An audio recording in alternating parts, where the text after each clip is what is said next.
And welcome back. Security regulators in the U.S. have been locked in an impasse with China, where accounting firms there have refused to turn over documents needed for accounting investigations. What's next for China's firms trading in the U.S.? One analyst weighs in.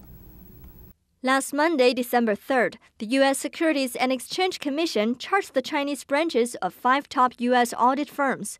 The move comes after unsuccessful attempts by the SEC to get documents from China that may contain evidence of fraudulent accounting.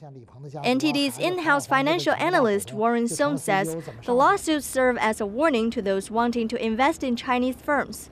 It's common knowledge that China's stock market is a mechanism for laundering money. The legal system in the country isn't strict, and there are a lot of shady things on the accounting books of the companies, so don't invest blindly. The SEC has been trying to access the audit books of 9 Chinese firms publicly trading in the U.S. The Chinese affiliates of U.S. accounting firms, including KPMG and Ernst & Young, have refused. They say they risk violating China's secrecy laws if they were to hand over the documents. The SEC says it needs to assess the firm's accounting books in order to protect investors' interests. Song says a legal impasse could lead to a massive delisting of Chinese firms in the U.S. Investors will be scared to purchase shares. There's too much uncertainty and risk. If no one invests in these firms, they'll have no choice but to pull out of the U.S. market.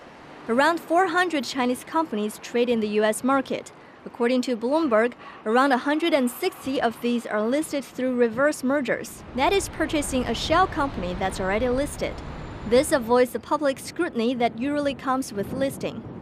The SEC has previously deregistered Chinese companies trading in the U.S. that failed to produce documents for its fraud investigation.